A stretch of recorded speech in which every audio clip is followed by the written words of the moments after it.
¿Qué tal, amigos y amigas? Bienvenidos una vez más a una edición del programa Sobre la Mesa. Hoy estoy seguro de que ustedes estarán muy interesados e interesadas en este programa porque probablemente tengan algún hijo o alguna hija o están pensando en mandar a sus hijos o hijas a la universidad. Hoy hablaremos sobre el uso de los recursos públicos en la Universidad de Costa Rica y para eso voy a saludar primero a nuestra compañera y amiga que ya ustedes conocen, Marcela Piedra, quien presentará a nuestros invitados que hoy son de lujo. Marcela, buenas noches. Hola, buenas noches, Daniel. Sí, efectivamente, hoy vamos a hablar del uso de los recursos públicos en la Universidad de Costa Rica. Máxima que este es un programa, ¿verdad?, que es una producción del Centro de Investigación y Estudios Políticos de esta universidad y del canal UCR. Por eso tenemos un panel de lujo, como lo decía Daniel. Contamos evidentemente con don Henning Jensen, que es el rector de nuestra universidad, con don Carlos Araya, que es el vicerrector de Administración.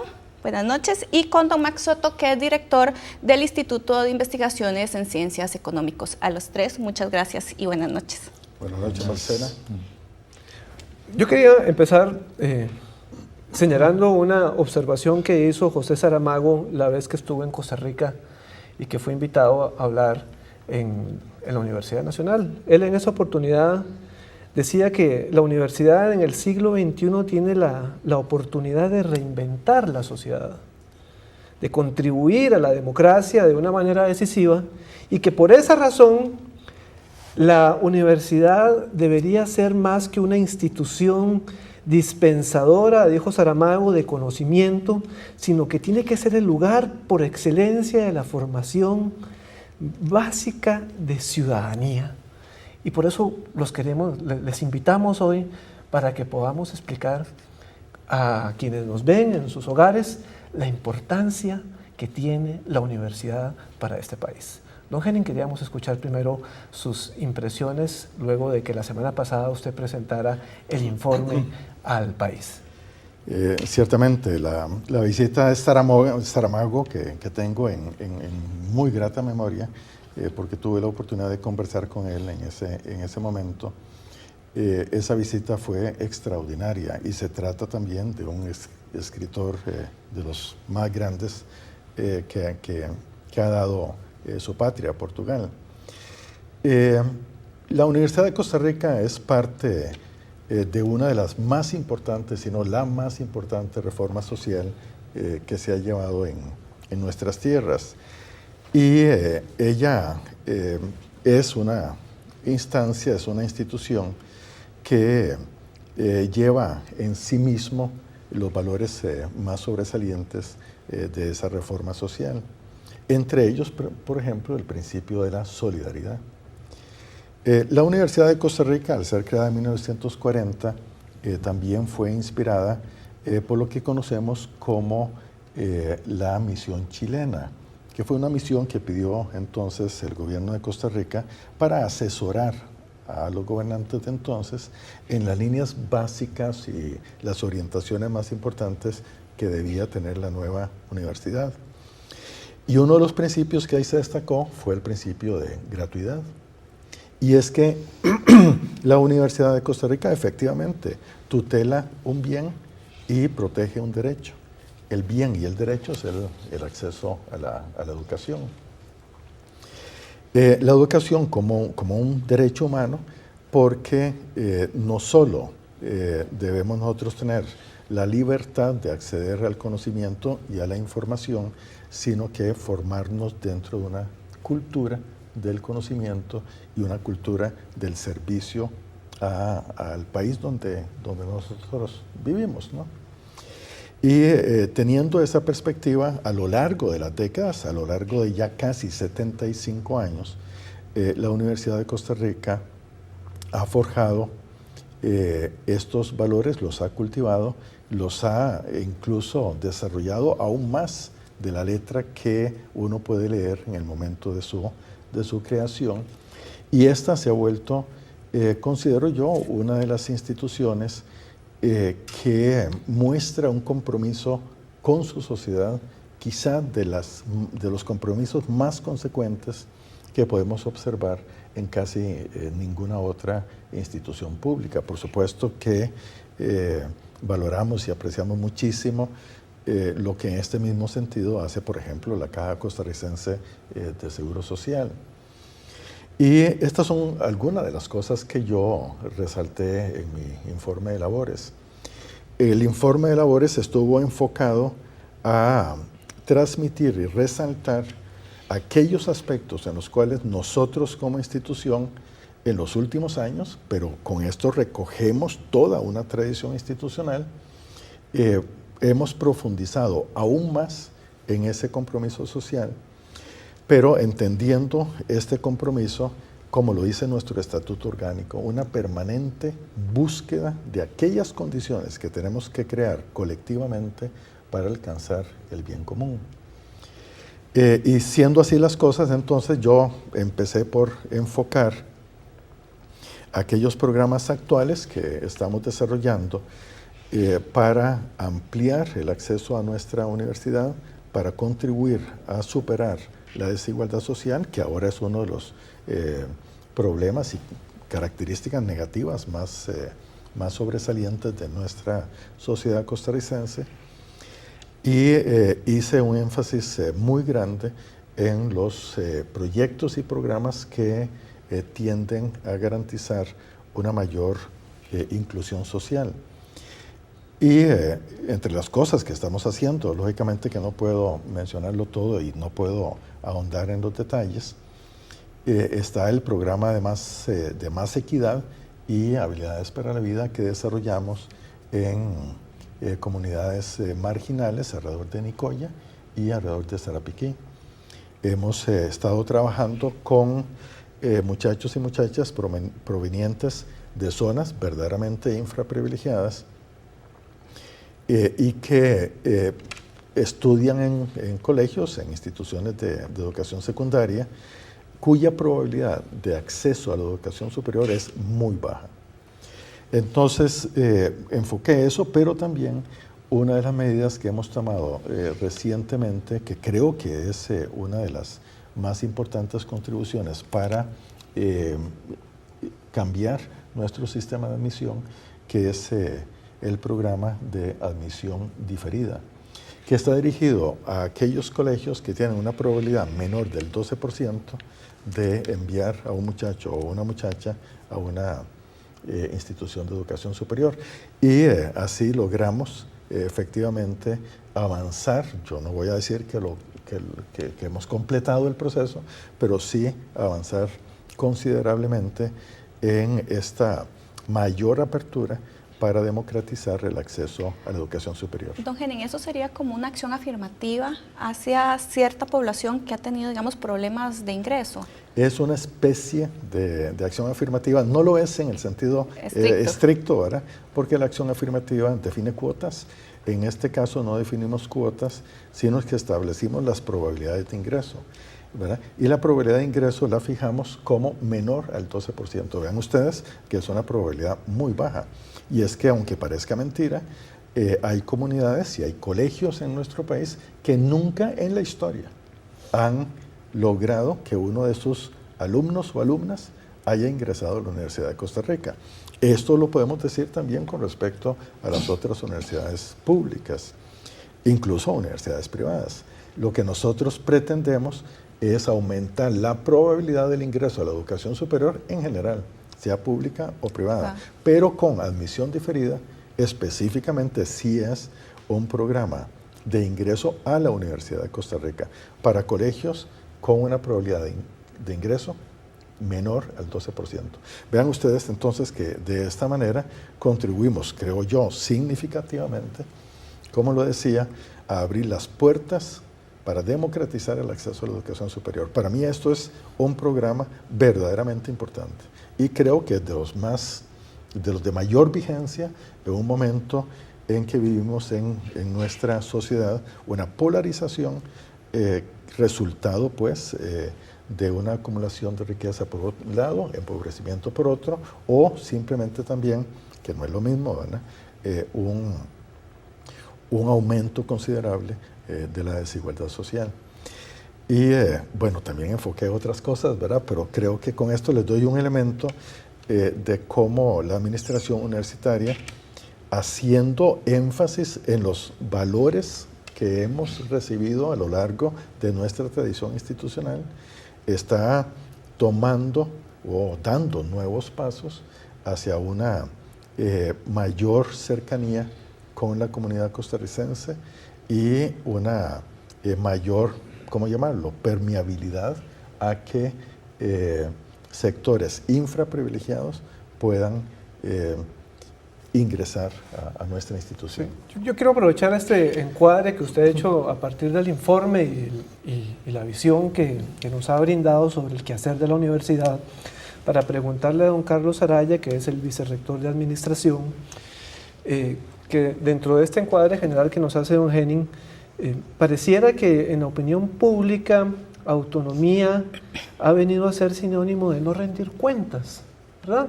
Como que pareciera que está rondando esa idea, y entonces aprovechar este encuadre general que nos acaba de hacer el rector para que usted también nos pudiera decir dentro del informe cuáles son los 2 logros de rendición de cuentas que la universidad puede decir, ¿verdad?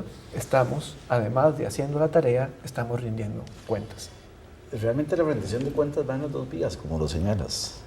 Exactamente, por un lado, la acción institucional es una forma de rendir cuentas, pero también por otro lado tenemos la rendición de cuenta formal, aquella que la norma nos obliga a hacer.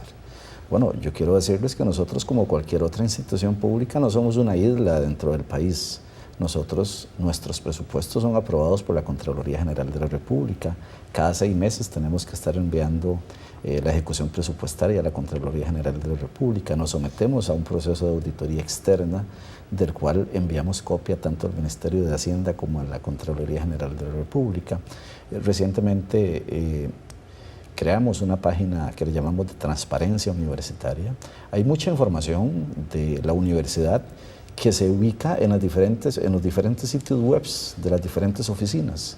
Esa información, como un mecanismo de transparencia y rendición de cuentas, estamos ubicándolos en un motor, en una base de datos, donde de una manera sencilla cualquier ciudadano puede saber cuál es el salario de un profesor universitario, o puede saber cuál es el monto del presupuesto o cómo estamos ejecutando el presupuesto.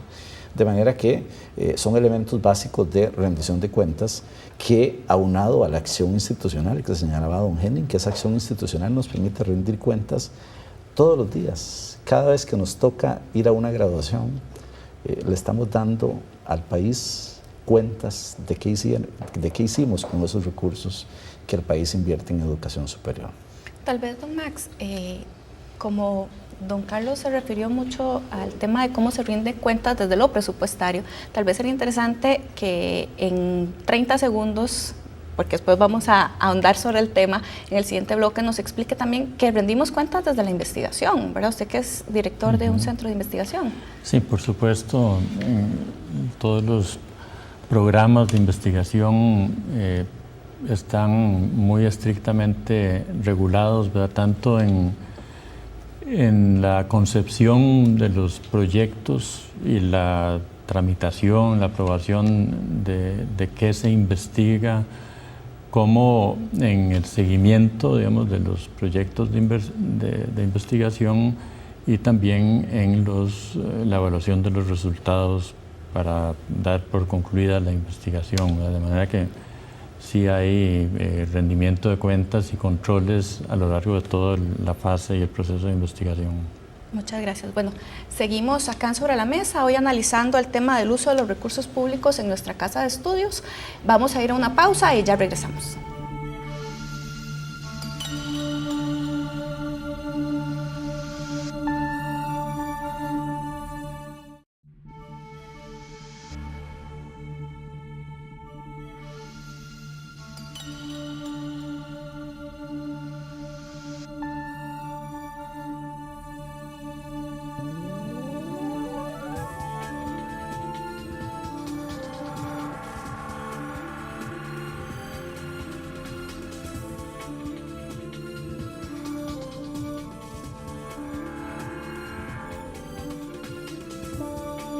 ¿Qué tal, amigos y amigas? Bienvenidos una vez más a una edición del programa Sobre la Mesa. Hoy estoy seguro de que ustedes estarán muy interesados e interesadas en este programa porque probablemente tengan algún hijo o alguna hija o están pensando en mandar a sus hijos o hijas a la universidad. Hoy hablaremos sobre el uso de los recursos públicos en la Universidad de Costa Rica y para eso voy a saludar primero a nuestra compañera y amiga que ya ustedes conocen, Marcela Piedra, quien presentará a nuestros invitados que hoy son de lujo. Marcela, buenas noches. Hola, buenas noches, Daniel. Sí, efectivamente, hoy vamos a hablar del uso de los recursos públicos en la Universidad de Costa Rica. Máxima que este es un programa, ¿verdad?, que es una producción del Centro de Investigación y Estudios Políticos de esta universidad y del canal UCR. Por eso tenemos un panel de lujo, como lo decía Daniel. Contamos evidentemente con don Henning Jensen, que es el rector de nuestra universidad, con don Carlos Araya, que es el vicerrector de Administración. Buenas noches, y con don Max Soto, que es director del Instituto de Investigaciones en Ciencias Económicas. A los tres, muchas gracias y buenas noches. Buenas noches, Marcela. Yo quería empezar señalando una observación que hizo José Saramago la vez que estuvo en Costa Rica y que fue invitado a hablar en la Universidad Nacional. Él en esa oportunidad decía que la universidad en el siglo XXI tiene la oportunidad de reinventar la sociedad, de contribuir a la democracia de una manera decisiva y que por esa razón la universidad debería ser más que una institución dispensadora, dijo Saramago, de conocimiento, sino que tiene que ser el lugar por excelencia de la formación básica de ciudadanía. Y por eso les invitamos hoy para que podamos explicar a quienes nos ven en sus hogares la importancia que tiene la universidad para este país. Don Henning, queríamos escuchar primero sus impresiones luego de que la semana pasada usted presentara el informe al país. Ciertamente, la visita de Saramago que tengo en muy grata memoria, porque tuve la oportunidad de conversar con él en ese momento.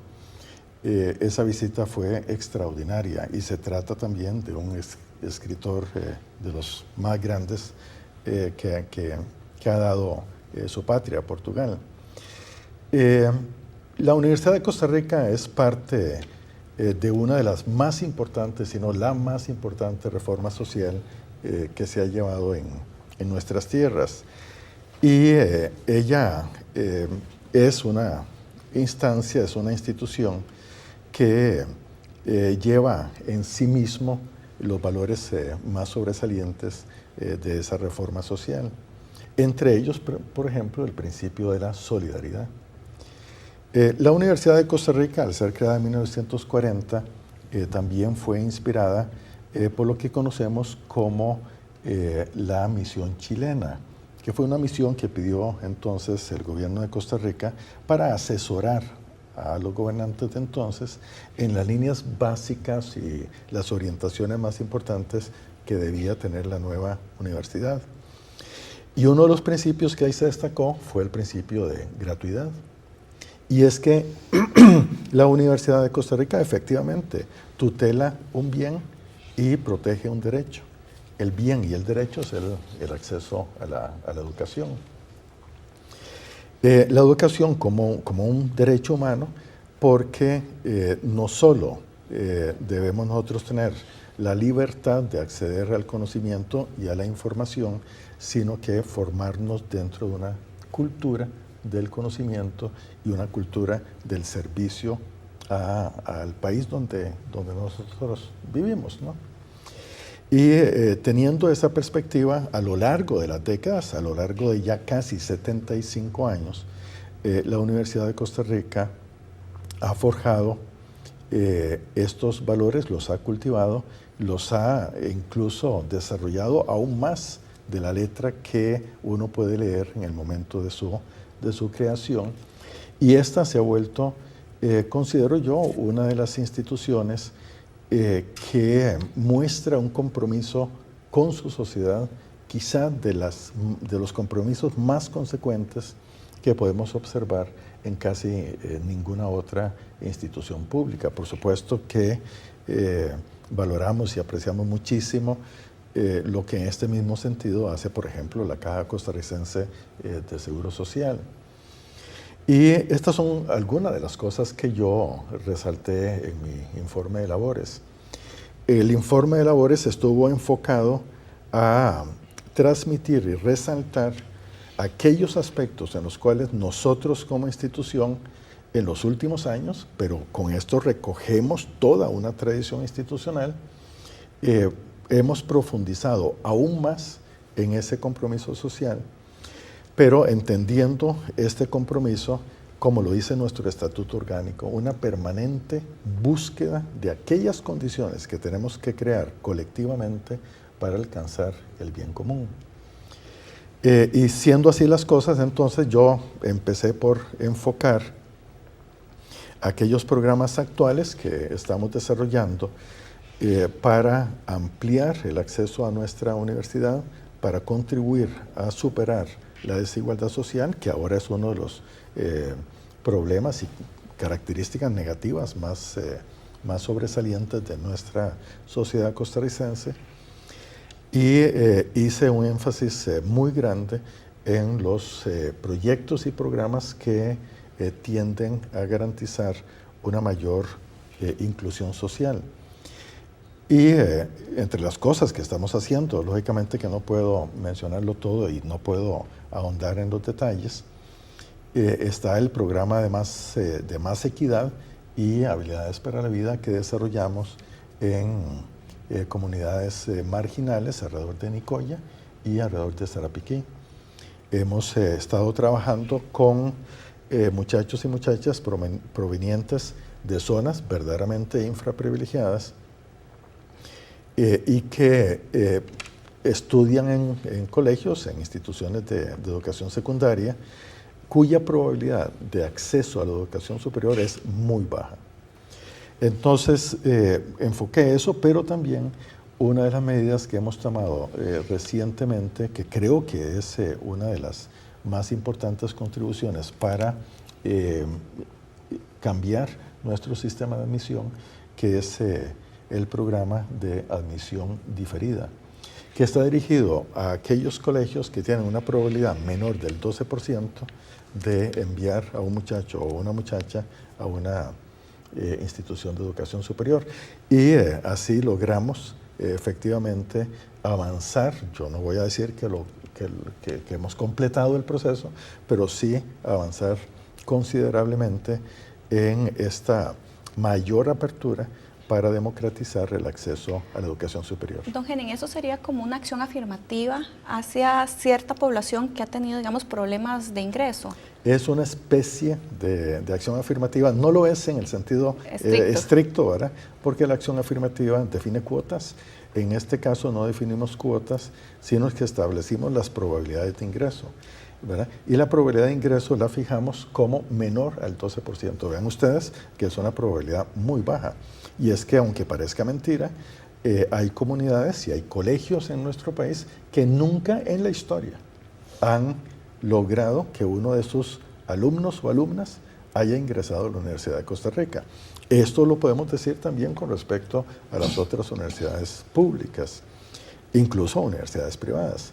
Lo que nosotros pretendemos es aumentar la probabilidad del ingreso a la educación superior en general, sea pública o privada, pero con admisión diferida, específicamente si es un programa de ingreso a la Universidad de Costa Rica para colegios con una probabilidad de ingreso menor al 12%.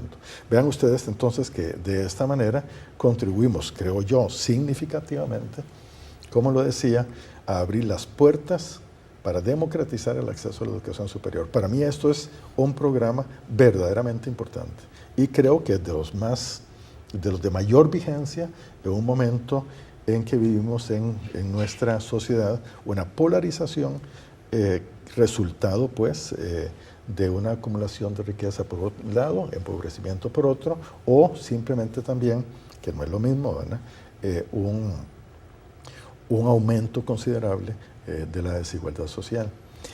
Y bueno, también enfoqué otras cosas, ¿verdad? Pero creo que con esto les doy un elemento de cómo la administración universitaria, haciendo énfasis en los valores que hemos recibido a lo largo de nuestra tradición institucional, está tomando o dando nuevos pasos hacia una mayor cercanía con la comunidad costarricense y una mayor, ¿cómo llamarlo?, permeabilidad a que sectores infraprivilegiados puedan ingresar a nuestra institución. Sí. Yo quiero aprovechar este encuadre que usted ha hecho a partir del informe y la visión que nos ha brindado sobre el quehacer de la universidad para preguntarle a don Carlos Araya, que es el vicerrector de administración, que dentro de este encuadre general que nos hace don Henning, pareciera que en la opinión pública autonomía ha venido a ser sinónimo de no rendir cuentas, ¿verdad? Como que pareciera que está rondando esa idea, y entonces aprovechar este encuadre general que nos acaba de hacer el rector para que usted también nos pudiera decir dentro del informe cuáles son los 2 logros de rendición de cuentas que la universidad puede decir, ¿verdad? Estamos, además de haciendo la tarea, estamos rindiendo cuentas. Realmente la rendición de cuentas va en las 2 vías, como lo señalas. Exactamente, por un lado, la acción institucional es una forma de rendir cuentas, pero también por otro lado tenemos la rendición de cuenta formal, aquella que la norma nos obliga a hacer.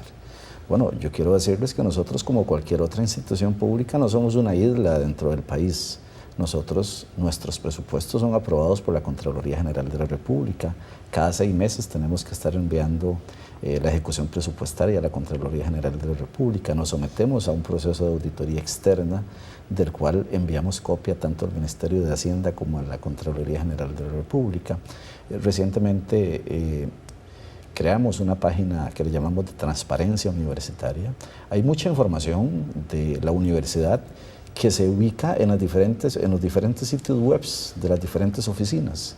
Esa información, como un mecanismo de transparencia y rendición de cuentas, estamos ubicándolos en un motor, en una base de datos, donde de una manera sencilla cualquier ciudadano puede saber cuál es el salario de un profesor universitario, o puede saber cuál es el monto del presupuesto o cómo estamos ejecutando el presupuesto, de manera que son elementos básicos de rendición de cuentas que, aunado a la acción institucional que señalaba don Henning, que esa acción institucional nos permite rendir cuentas todos los días. Cada vez que nos toca ir a una graduación, le estamos dando al país cuentas de qué hicimos con esos recursos que el país invierte en educación superior. Tal vez, don Max, como don Carlos se refirió mucho al tema de cómo se rinden cuentas desde lo presupuestario, tal vez sería interesante que en 30 segundos, porque después vamos a ahondar sobre el tema, en el siguiente bloque nos explique también que rendimos cuentas desde la investigación, ¿verdad? Usted que es director de un centro de investigación. Sí, por supuesto, todos los programas de investigación están muy estrictamente regulados, ¿verdad? Tanto en la concepción de los proyectos y la tramitación, la aprobación de qué se investiga, como en el seguimiento, digamos, de los proyectos de investigación, y también en la evaluación de los resultados para dar por concluida la investigación, ¿verdad? De manera que sí hay rendimiento de cuentas y controles a lo largo de toda la fase y el proceso de investigación.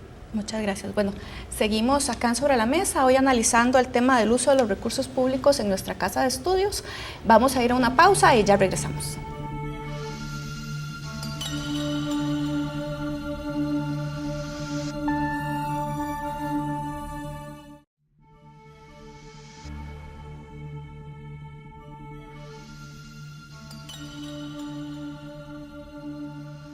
Volvemos al programa, hoy colocando sobre la mesa el uso de los recursos públicos en la Universidad de Costa Rica.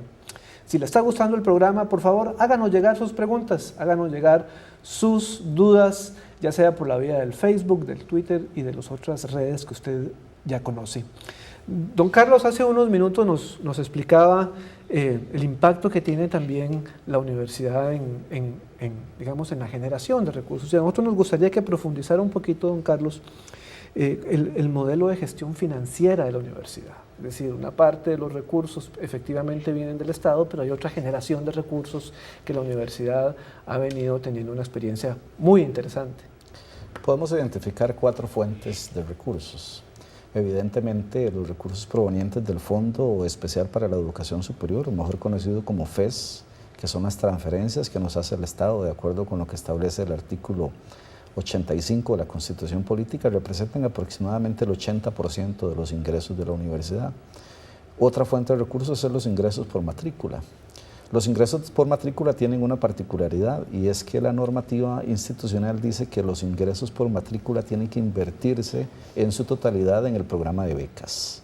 En segundo lugar, lo que llamamos el vínculo externo, es decir, son todos aquellos proyectos de investigación que generan recursos. Y podríamos hablar de una cuarta fuente de financiamiento, que es producto de leyes especiales que permite que el Estado transfiera recursos a la institución para que a su vez la universidad preste un servicio. Y el mejor ejemplo de esto es la ley 8282, que genera recursos para la ANAME, con el propósito de que la ANAME preste servicios de fiscalización en materia de obra pública. Perdona que le interrumpa en esta parte, pero cuando usted habla de becas y digamos el ingreso que recibe la universidad por matrícula, en el informe de don Henning se habla de un incremento del 20% de becas. Eso significa, digamos, que se ha mejorado no solamente la matrícula, sino también la inversión en el programa de asistencia financiera y económica de estudiantes de la universidad. Realmente el programa de becas en los últimos 3 años se ha incrementado arriba del 60%. Pasamos de alrededor de los 8.000, 9.000 millones de colones a invertir prácticamente el doble en este momento. Ahora bien, los ingresos por matrícula se mantienen, digamos que constantes en términos reales, en tanto la matrícula lo que incrementa es el costo de inflación aproximadamente. De manera tal que cada año ha habido una inversión mayor de parte de la institución, tomando recursos provenientes del Fondo Especial para la Educación para invertir en becas, de manera tal que aspiramos a darle a los estudiantes mejores condiciones. Tal vez en esa misma línea, y usted que se quería referir, don Henning, además, en un momento en el cual se está planteando, ¿verdad?, el tema de la crisis financiera, la crisis fiscal en el país, que también está, ¿verdad?, como institución pública que da el ejemplo, ¿qué acciones está haciendo la universidad para incrementar la eficiencia, ¿verdad?, con los mismos recursos sin disminuir calidad?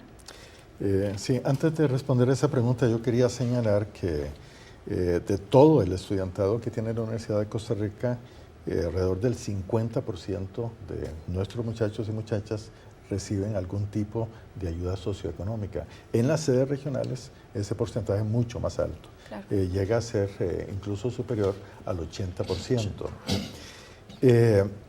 La Universidad de Costa Rica en el año 1992 tomó una decisión, creo que muy sabia y de grandes consecuencias para nuestra institución, y es que se fijó una política de destinar no más del 80% de su presupuesto a la masa salarial, y el resto tiene que ser invertido en proyectos de infraestructura, por ejemplo, ¿no?, y en otros rubros. Eso últimamente ha sido criticado, y yo creo que sería muy importante hacer una referencia a la relación 80-20 que nosotros hemos instaurado. Eso, que realmente es una virtud, se intenta ahora definirla como un vicio. Es una virtud porque la Universidad de Costa Rica es una institución que brinda servicios educativos en docencia, investigación y acción social. Para brindar esos servicios nosotros necesitamos seres humanos. La docencia no puede ser sustituida todavía, por lo menos, por robots. Y tampoco la investigación de laboratorio, no en su totalidad. Nosotros necesitamos profesores, necesitamos investigadores, necesitamos personal humano, en fin. Realmente la inversión no es del 80%, anda alrededor del 70%, pero si nosotros comparamos a la Universidad de Costa Rica como institución que brinda servicios educativos con otras instituciones del país que también brindan servicios, nosotros vemos que en esas otras instituciones aquello que es dedicado a salarios es una masa mucho más alta porcentualmente. Y yo creo que es bueno hacer la referencia a los países de la OCDE, que en muchas cosas fungen como un parámetro, como un parangón. En la OCDE, en el presupuesto de educación, casi el 70% ya está dedicado a salarios.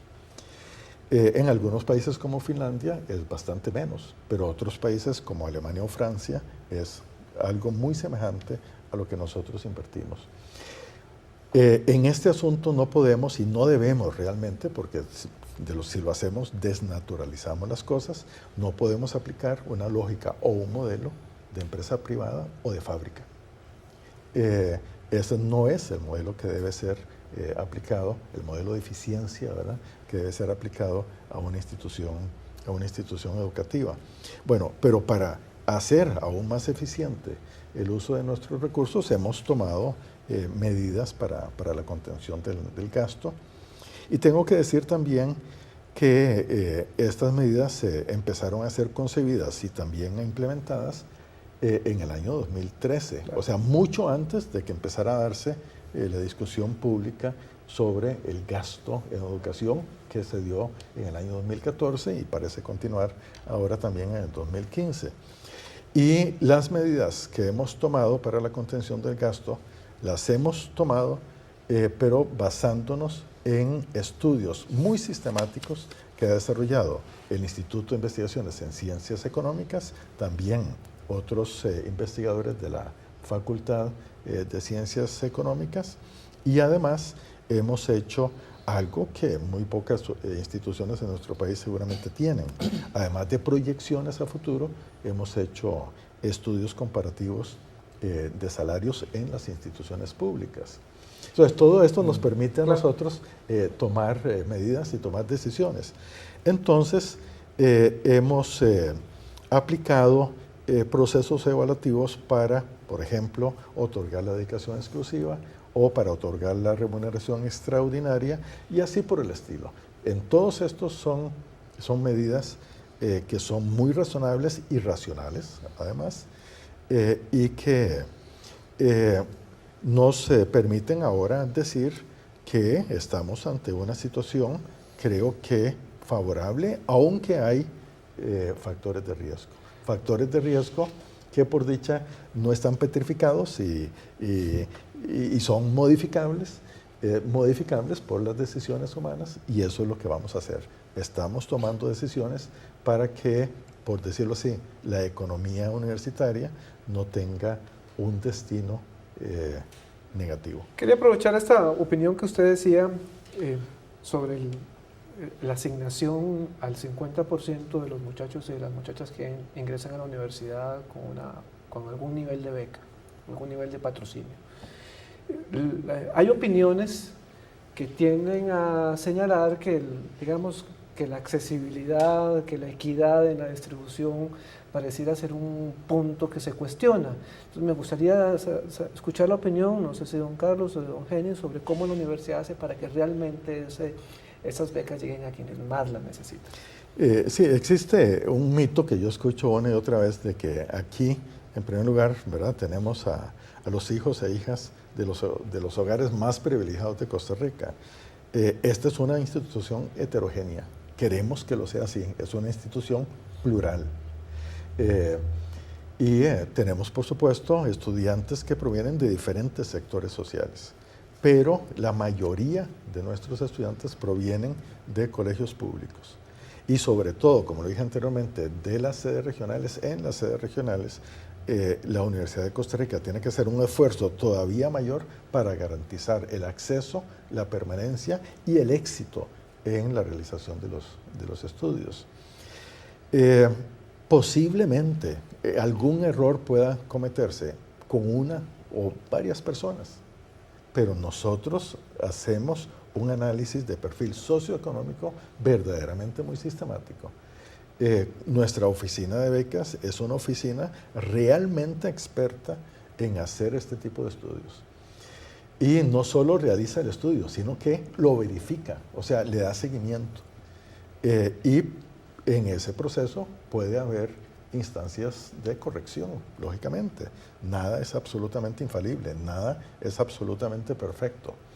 Pero afirmar que en nuestra universidad hay un gran contingente de estudiantes que podrían pagar muchísimo más es realmente una afirmación temeraria. Bueno, tenemos que hacer otra pausa. Les invitamos a que si tienen alguna consulta o algún comentario nos los hagan llegar por medio de redes sociales en este último bloque en el que seguimos analizando el tema del uso de los recursos públicos en nuestra casa de estudios.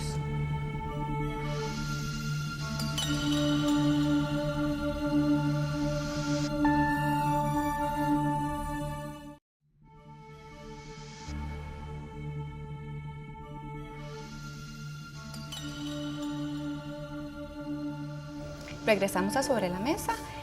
Tal vez podríamos empezar, don Max, antes de ir a corte, precisamente don Henning se refería a que el instituto que usted dirige había analizado los riesgos, ¿verdad?, que cuenta, digamos, para disminuir precisamente los mismos de crisis financiera en nuestra universidad. ¿Cuáles fueron esos hallazgos? Bueno, la universidad, como ya se ha mencionado, no es una isla, está inmersa en la sociedad y por su filosofía y base de financiamiento depende en forma muy importante del financiamiento estatal, ¿no? Y no es para nadie un secreto, ¿verdad?, de que estamos enfrentando como país una serie de riesgos en el tema del financiero, digamos, del fiscal. Y eso, sin duda alguna, repercute en el gasto público y en todos sus componentes. Uno de ellos, muy importante, es el financiamiento de la educación y dentro de la educación superior, ¿verdad? Y allí, pues, hay que aceptar que la capacidad del Estado de financiar a la educación superior tiene un límite, ¿verdad?, que está dado constitucionalmente por el 8%, y dentro de eso se aspira a un 1.5% para la educación superior. Bueno, una vez que se logre eso, lo cual no se ha llegado todavía, las universidades se enfrentarán una limitación importante en cuanto a la expansión, el crecimiento para cumplir sus metas, tanto de cobertura como de calidad, de eficiencia, investigación. Y ahí, pues, de estos estudios resulta evidente, ¿verdad?, que la situación hacia futuro, y no estoy hablando de futuro muy lejano, sino que hablando a 1 o 2 años plazo, las universidades tendrán que hacer ajustes importantes por el lado de gastos, ¿no?, para garantizar, digamos, esa sostenibilidad en el tiempo, ¿no? Y ahí, pues, como ya lo mencionaba don Carlos y don Henning, si el 70 y pico % del gasto es de masa salarial por naturaleza de las universidades, pues hay que pensar en que hay que hacer ajustes, digamos, en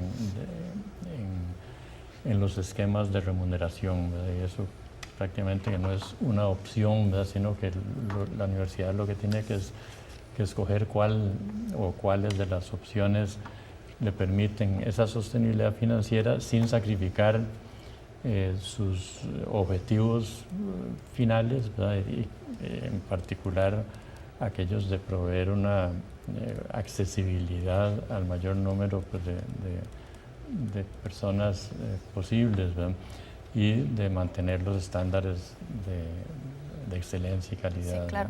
Tal vez, don Carlos, en ese sentido usted nos podría explicar qué medidas se están tomando, ¿verdad?, y cuál es la realidad con respecto al tema salarial aquí en la universidad, porque también en ese sentido hay muchos mitos. Existen muchos mitos, efectivamente, tal como lo señalaba don Max. En materia salarial y en materia de finanzas institucionales, nosotros como autoridades universitarias tenemos una gran responsabilidad, y esa responsabilidad implica tomar las acciones que permitan garantizar el equilibrio financiero futuro de la institución. Desde ese punto de vista, hemos, a partir de los estudios que ha hecho tanto el Instituto de Investigaciones en Ciencias Económicas como la misma Contraloría Universitaria, la Oficina de Planificación o la misma Vicerrectoría de Administración, hemos identificado efectivamente riesgos que podrían llevarnos, si no tomamos acciones en el corto y mediano plazo, a situaciones financieras a las cuales no desearíamos llegar. Desde ese punto de vista, esas acciones las hemos identificado como acciones de corto plazo, acciones de mediano plazo y acciones de largo plazo. Las acciones de corto plazo incluso ya el año pasado se empezaron a tomar. Estamos hablando aquí, por ejemplo, de la regulación de los cuartos de tiempo adicional en materia docente, estamos hablando del acceso al sistema de dedicación exclusiva, estamos hablando de los incentivos salariales por mérito académico, estamos hablando del ahorro de combustible, de horas extras, de repuestos a través de instalar en los vehículos institucionales dispositivos electrónicos, pero todas estas medidas que corresponden a la administración y que la administración tiene la potestad de tomarlas. Las hemos tomado y efectivamente han generado ahorros importantes. Hablamos de medidas de mediano plazo, que serán medidas que posiblemente tengan que modificar más bien normativa institucional. Y eso tendrá que pasar por Consejo Universitario. En el largo plazo tendremos que valorar si el sistema de administración de salarios actual es el que más le conviene a la institución. El sistema actual se basa en el mérito académico, pero también en lo que llamamos crecimiento vegetativo. Bueno, de pronto deberíamos como institución aspirar a un sistema de administración de salarios que privilegie el mérito académico en detrimento del crecimiento vegetativo de salarios.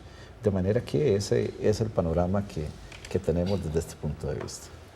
Yo quería aprovechar los últimos minutos que nos quedan para visualizar la forma en que la universidad está abordando los riesgos que ahora don Henning nos señalaba, como para, digamos, visualizar las posibilidades de la universidad para abordar desde ahora los riesgos que ustedes nos señalaban de cara al corto y mediano plazo del... Sí, en esto la administración universitaria está, como ya lo acaba de señalar don Carlos, tomando medidas y repito que mucho antes de que se empezara a dar una discusión pública sobre estos temas, nosotros visualizamos siempre una universidad que no debe sacrificar algunos aspectos que para la naturaleza de nuestra institución son absolutamente decisivos. Entre ellos menciono precisamente el régimen de becas, el sistema de becas, porque somos una universidad solidaria que debe mantener ese principio. También debemos ser una institución que garantice el bienestar de sus funcionarios y funcionarias. Y una de las vías para garantizar ese bienestar es tener un régimen salarial que sea adecuado, que corresponda con el tipo de formación que tiene nuestro personal académico y administrativo, pero que también sea sostenible a lo largo del tiempo.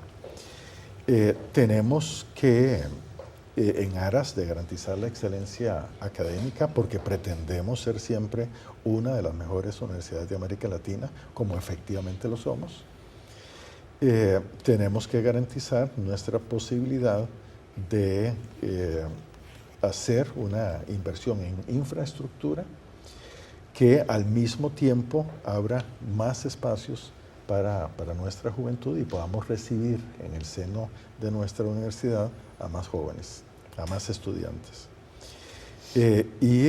Por otro lado, somos una universidad que pretende jugar un papel importante en el consorcio de las universidades del mundo.